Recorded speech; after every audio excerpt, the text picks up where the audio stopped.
Hello मेरे प्यारे दोस्तों। तो कैसे हो आप सब। तो यार, हमने पिछली वीडियो में क्या क्या पढ़ लिया था। मेटल्स, नॉन मेटल्स और कुछ एक्सेप्शंस, अपवाद। अपवाद होते हैं ना, हर जगह होते हैं। जैसे क्लास में होते हैं, कुछ पीछे बैठते हैं। कुछ अपवाद ऐसे होते हैं जो इरिटेट करते हैं। और सबसे बड़े अपवाद वो होते हैं जो टीचर को ये बोलते हैं कि सर आज टेस्ट लेना था। बोलते हैं नहीं बोलते। कोई तो होंगे ना, एक आधा नमूना तो होता ही है, ऐसा हर क्लास में होता है। हाँ, है ना। एक सेकंड ठहरना, मैं थोड़ा गेट खोल लेता हूँ।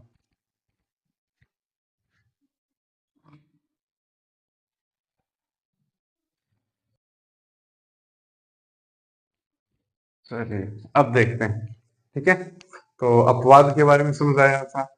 जैसे एक एक एक्सेप्शन मैंने ये भी बताया था कि जैसे आपके पेन के पीछे जो मरकरी आती है ना, मरकरी पारा, अब वो है क्या, मैटर। लेकिन रहता कैसी स्टेट में, लिक्विड स्टेट में। आया ना। मैंने बताया था सोडियम है, पोटेशियम है, वो इतने सॉफ्ट होते हैं कि उनको नाखून से, वो क्या कहते हैं, नाखून बता रहा हूँ मैं, नाइफ से मतलब चाकू से भी काट सकते हैं। तो ये चीजें तो मैंने कल बता दी थी। आज बारी है reactions of metal with water. Metal को पानी के साथ रिएक्ट करेंगे तो क्या होगा। एक एग्जांपल तो आप सबको पता होगा, जैसे आयरन। आयरन को अगर पानी के साथ रिएक्ट करवाया जाता है, साथ में उसको हवा मिल जाती है, तो आपने देखा होगा रस्टिंग हो जाती है। क्या होती है, रस्टिंग, जंग लग जाता है, जैसे हमारे दिमाग में लगा हुआ है जंग। तो देखिए, पहला पॉइंट है, metal reacts with water and produce metal oxide. Metal पानी के साथ रिएक्ट करके क्या बनाएगा, मेटल ऑक्साइड और हाइड्रोजन गैस। ये बात समझ आ गई कि मेटल अगर पानी के साथ रिएक्ट कर रहा है तो मेटल ऑक्साइड और हाइड्रोजन गैस बनेगी। क्यों? क्योंकि जो ऑक्सीजन H2O है, देखो ये रहा, जैसे कॉपर प्लस H2O, हमें मिला CuO प्लस H2। अब ये वाला जो O था, ये तो अलग हो गया, ये अलग होकर कहाँ आ गया, इसके साथ। इस H2 को अलग छोड़ दिया। तो आप लोग समझ रहे हो मैं क्या कहना चाह रहा हूँ, कि ये जो H2O वाला O है ना, ये किसके साथ चला जाएगा, मेटल के साथ। आ गई बात समझ में। चलिए, सेकंड, अब हमें जो ये मिला है ना CuO, ये इसका एग्जांपल है, मैंने एग्जांपल बता दिया इसका। ठीक है, कॉपर प्लस H2O क्या बना, copper oxide plus hydrogen gas. तो ये मेटल है कॉपर, ये ऑक्सीजन क्या बने, कॉपर ऑक्साइड। तो ये कॉपर ऑक्साइड क्या है, समझ आ गई ना। कॉपर ऑक्साइड क्या हुआ, मेटल पानी के साथ रिएक्ट करके बन गया कॉपर ऑक्साइड। ठीक है। अब सेकंड है कि metal oxide that are soluble in water. कुछ मेटल ऑक्साइड ऐसे होते हैं जो पानी में सोल्यूबल होते हैं, soluble in water, dissolve in it to form metal hydroxide. कि कुछ मेटल, ये मेटल ऑक्साइड बना है ना, जैसे कॉपर ऑक्साइड बन गया या कोई मेटल ऑक्साइड बना है, वो क्या करेगा, अगर उसको आगे एक बार और, जैसे तुम ऐसे समझो, ये यहाँ पे क्या बना, ये पहले था कॉपर, ठीक है, क्या है, मेटल, यहाँ पे आया तो यहाँ क्या बन गया, मेटल ऑक्साइड। अब वापस इस जगह से तीसरी जगह पे जब यहाँ मेटल ऑक्साइड से आगे वापस पानी डालोगे, तो ये मेटल ऑक्साइड से क्या बनेगा, मेटल हाइड्रोक्साइड। समझ रहे हो। देखो, मैं लिख देता हूं, पहले बना मेटल, ठीक है, मेटल का पानी, मेटल को पानी से रिएक्ट किया तो क्या बना, मेटल ऑक्साइड। ठीक है। अब मेटल ऑक्साइड में भी अगर पानी डाला जाएगा तो क्या बनेगा, मेटल हाइड्रोक्साइड। आगे बात समझ में। देखो, इसे तुम एक सीक्वेंस में समझ लो, पहले मेटल, मेटल है, मेटल में पानी मिलाया, मेटल ऑक्साइड, अब मेटल ऑक्साइड में वापस पानी मिलाया, मेटल हाइड्रोक्साइड। आगे बात समझ में। ये दो पॉइंट आगे समझ में। ये देख लो, मेटल, मेटल के साथ पानी क्या बना, मेटल ऑक्साइड। यहाँ आया मेटल ऑक्साइड, उसके साथ वापस पानी मिलाया, क्या बना, मेटल हाइड्रोक्साइड। यहाँ तक आपको कोई दिक्कत नहीं होनी चाहिए। अब आते हैं तीसरे पॉइंट पे। Metals like potassium and sodium, दो मेटल हैं, एग्जाम्पल के लिए दे रखा है, potassium and sodium react with cold water. जब भी सोडियम और पोटेशियम कोल्ड वाटर के साथ रिएक्ट करते हैं, this reaction is so violent. अच्छा, केजीएफ मूवी किस किस ने दे रखी है? हाँ वही, violence violence violence. I don't like, I avoid, but violence loves, violence likes me. ऐसा था ना वो सीन केजीएफ वाला, देखा होगा तुम सबने। तो उसमें क्या था, जो हमारा केजीएफ रॉकी भाई है, वो एक तरीके से वॉयलेंट आदमी है या नहीं है? मार काट करना, किसी का खून कर दिया, ये कर दिया, वो कर दिया। तो वही चीज क्या है, मेटल्स, ये पोटेशियम और सोडियम को अगर ठंडे पानी में मिलाया जाएगा तो ये भी उसी के रॉकी की तरह हो जाते हैं, मतलब उछलने लगते हैं, कूदने लगते हैं। हाय हाय हमारा। तो ये जो वॉयलेंट है और एक्सोथर्मिक, ये चीज तो पता ही है। अभी जब बम ब्लास्ट होता है, एक्सोथर्मिक मतलब हीट तो निकले ही निकलेगी, ये तो फिक्स ही है। क्यों? आपने बम देखा होगा, जैसे बम फटता है वो धुआं सा निकलता है ना, आग निकलती है। तो आग जब निकल रही है तो एक्सोथर्मिक तो अपने आप ही हो गया। और वॉयलेंट इसलिए क्यों? क्योंकि वो आसपास के कितने एरिया को तबाह कर देता है, समझ रहे हो? अभी ये तो क्या होते हैं, ये तो कोई एक्सपेरिमेंट किए जाते हैं, मतलब यहाँ छोटी सी लैब के अंदर, तो इतना हैवी नहीं होता। अगर इसको ढंग का बना के, मतलब बढ़िया पूरा बर्तन भर के, क्या कहते हैं बड़े वाला, उसके अंदर थोड़ा सा सोडियम या बड़े थोड़ा ज्यादा सोडियम मिला दिया गया, तो हो गया उसका काम। तो आया ना, समझ रहे हो? तो क्या है, metals like potassium and sodium react with cold water.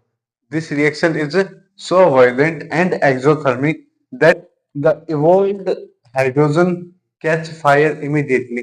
कि इसमें से जो हाइड्रोजन निकलेंगे, इसमें से दो हाइड्रोजन निकलेंगे, वो बहुत जल्दी आग पकड़ लेंगे। आगे बात समझ में?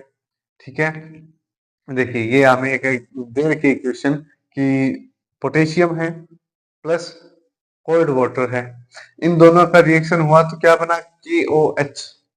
क्या है ये, KOH, hydrogen plus heat energy. Heat energy क्यों? क्योंकि ये रिएक्शन कैसी है, एक्सोथर्मिक। और एक्सोथर्मिक रिएक्शन के अंदर हमेशा क्या होती है, हीट बाहर रिलीज होती है, ये चीज आपको याद होगी। ठीक है, 3 पॉइंट हो गए। अब बारी है चौथे पॉइंट की। The reaction of calcium with water is less violent. ठीक है, तो हमें दो चीजें याद हुई या नहीं हुई, आप एक बार मेरे साथ दोहराइए। पहला है सोडियम, नहीं सॉरी सॉरी, सोडियम और पोटेशियम, इन दोनों की रिएक्शन अगर ठंडे पानी में करवाई जाए तो कैसा, वॉयलेंट। लेकिन उसका ही दूसरा एक एग्जांपल दे रखा है, कैल्शियम। क्या है, कैल्शियम। कैल्शियम को अगर ठंडे पानी के अंदर रिएक्ट करवाया जाए तो नॉन वॉयलेंट।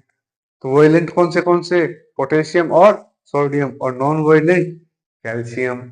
आगे बात समझ में? तो ये देखिए इक्वेशन, कैल्शियम प्लस पानी H2O, क्या बना, कैल्शियम हाइड्रोक्साइड, कैल्शियम हाइड्रोक्साइड। तो मैंने बताया था कि मेटल के साथ अगर मेटल ऑक्साइड के साथ अगर पानी को मिलाया जाएगा तो क्या बनेगा, मेटल हाइड्रोक्साइड। ठीक है, तो अब देखिए कि क्या बन गया, कैल्शियम हाइड्रोक्साइड और हाइड्रोजन। और साथ में इसमें इसमें थर्ड पॉइंट और फोर्थ पॉइंट में डिफरेंस देख रहे हो? थर्ड पॉइंट और फोर्थ पॉइंट में डिफरेंस सिर्फ इस चीज का है, हीट एनर्जी। कि यहाँ पे हीट एनर्जी निकल रही है और यहाँ पे हीट एनर्जी नहीं निकल रही। क्यों नहीं निकल रही? क्योंकि ऊपर वाली जो रिएक्शन थी वो कैसी थी, एक्सोथर्मिक, और ये कैसी है, एक्सोथर्मिक तो नहीं है लेकिन नॉन वायलेंट है। आगे बात समझ में? और लास्ट पॉइंट, हालांकि इसके बाद और भी है, पर हमारे बोर्ड पे जितने आ सकते थे हमने वही पढ़े। ठीक है, तो इसका लास्ट पॉइंट है, magnesium does not react with cold water. अब इतनी देर तो बात चल रही थी कोल्ड वाटर की, ठीक है, लेकिन मैग्नीशियम क्या है, मैग्नीशियम कोल्ड वाटर के साथ रिएक्ट ही नहीं करता। ठीक है, अच्छा एक चीज बताइए, अब दिवाली आ रही है, और दिवाली में आप सबको पता है सर्दियां शुरू हो गई, तो यार आपको नहीं लगता कि अब वो टाइम आ गया कि अब हम जब बाथरूम में बैठेंगे तो 5 मिनट या 10 मिनट तो उस बाल्टी को देखते रहेंगे कि यार पानी डालें या ना डालें, डाल दें या ना डालें। फिर क्या करेंगे, हिम्मत करके थोड़ा सा डालेंगे, मतलब कैसे, थोड़ा पाँव पे थोड़ा इधर उधर आया ना। तो ये क्या है, कोल्ड वाटर, उसकी बात चल रही है, कोल्ड वाटर। कि magnesium does not react with cold water, it react with hot water. किसके साथ? It reacts with hot water and form magnesium hydroxide. तो इतनी देर जो हम पढ़ रहे थे वो पढ़ रहे थे कोल्ड वाटर के साथ। ये जितने भी मेटल्स है वो रिएक्ट करके क्या बना रहे हैं? मेटल ऑक्साइड, मेटल हाइड्रोक्साइड बना रहे हैं, वो तो ठीक है, लेकिन पानी कैसा था? कोल्ड।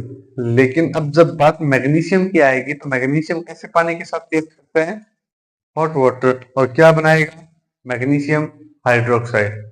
तो मैं उम्मीद करता हूँ कि यहाँ जितनी चीजें लिखी हैं आप लोगों को मैंने जो समझाया है वो समझ आया होगा। तो आप इन सब चीजों को नोट कर लीजिए, फिर हम आगे चलते हैं।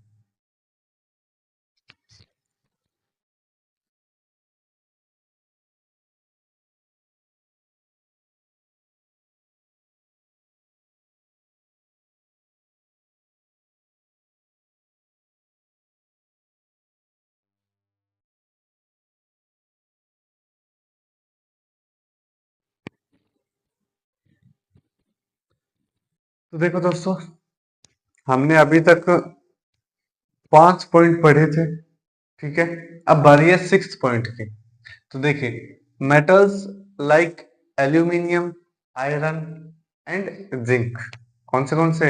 Aluminium, iron and zinc do not react with cold water. ये तीनों किससे रिएक्ट नहीं करते? कोल्ड वाटर से और हॉट वाटर। मतलब हमने जब पीछे पढ़ा था तो बाकी सब में पढ़ा था कि वो कोल्ड वाटर से रिएक्ट करते हैं। फिर हमने पढ़ा कि मैग्नीशियम है, तो मैग्नीशियम किसके साथ रिएक्ट करता है? हॉट वाटर, ना कि कोल्ड वाटर। और अब बारी है इनकी कि एल्यूमिनियम, आयरन और जिंक, ये ना तो हॉट से करते हैं और ना ही कोल्ड से। मतलब रिएक्शन इनकी ना तो हॉट वाटर से होती है और ना ही कोल्ड वाटर से। तो क्या होता होगा? तो देखिए, but they react with steam. Steam का मतलब क्या होता है? भाप। भाप पता है ना, आया ना। They react with steam to form metal oxide and hydrogen. तो अब एक बात समझ आई आपको कि क्या है? एल्यूमिनियम, आयरन और जिंक ये किससे रिएक्ट नहीं करते? ना तो हॉट वाटर से और ना ही कोल्ड वाटर से। तो ये किससे करते हैं रिएक्शन? ये करते हैं स्टीम से। क्या बनता है? मेटल ऑक्साइड और हाइड्रोजन गैस। आ गई बात समझ में? कोई दिक्कत? चलिए, आने भी नहीं चाहिए। जब तक मैं आपके साथ हूं मैं दिक्कत आने ही नहीं दूंगा। चलिए अगला point, metals such as lead, copper, silver and gold. कौन से? Lead, copper, silver and gold. ये पानी के साथ रिएक्ट करते ही नहीं। क्या करते हैं? ये पानी से रिएक्शन करते ही नहीं। कभी आपने देखा है गोल्ड के ऊपर कोई परत चढ़ जाती है किसी दूसरी चीज की? नहीं चढ़ती ना। क्यों? क्योंकि पानी के साथ रिएक्शन ही नहीं करता गोल्ड, है ना। वरना आप देखिए, जैसे आयरन है तो आयरन को आप धूप में छोड़ देते हो हवा के और पानी के साथ, जो बारिश ही आती है उससे क्या होता है? रस्टिंग आती है। लेकिन गोल्ड में पानी से रिएक्शन होती नहीं है, तो इसमें कोई फर्क पड़ेगा ही नहीं। आ गई बात समझ में? Very good. ये देखिए, copper, silver and gold do not react with water at all. बिल्कुल ही रिएक्ट नहीं करते पानी के साथ, ठीक है। अब बारी है reactions of metal and non metal.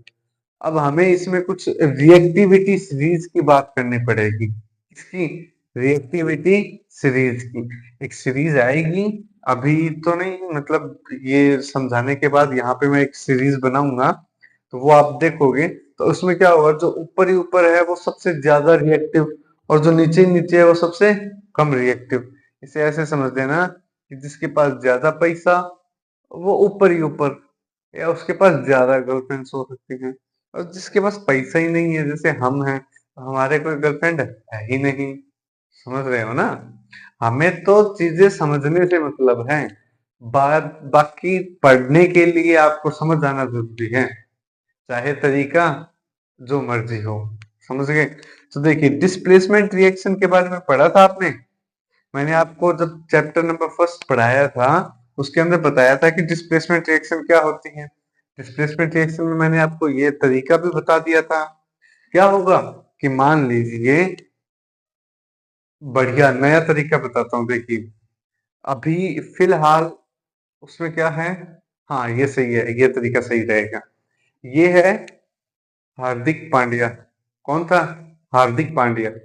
ये वो उसकी वाइफ नताशा, याद है ना।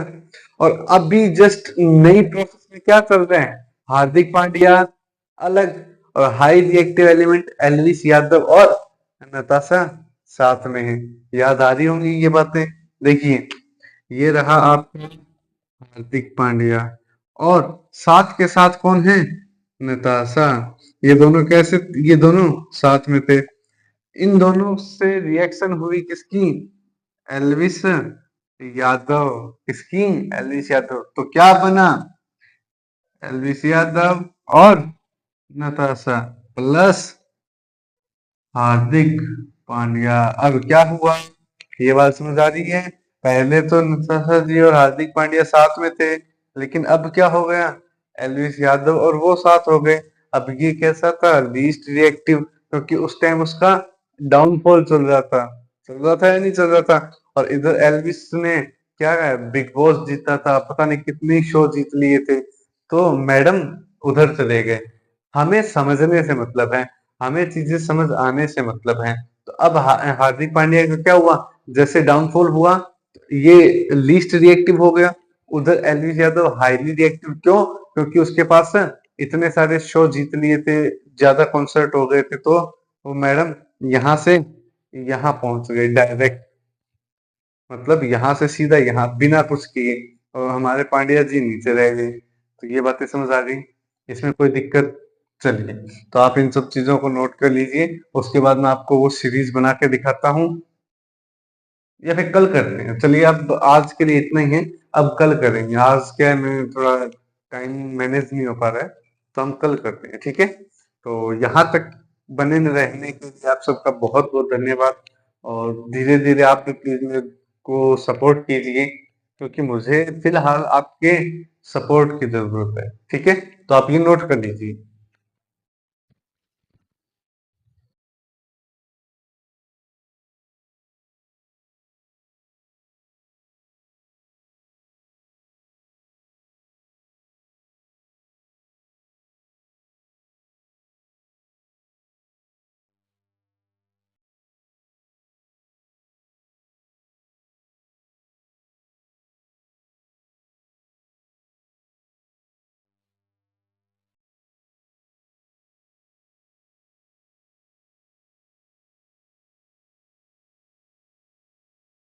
ठीक है दोस्तों, चलिए। तो यार जाने से पहले आप सबके लिए एक छोटी सी शायरी, कि रूठी है वो कुछ इस तरह, जैसे सच में हम उसे मना लेंगे।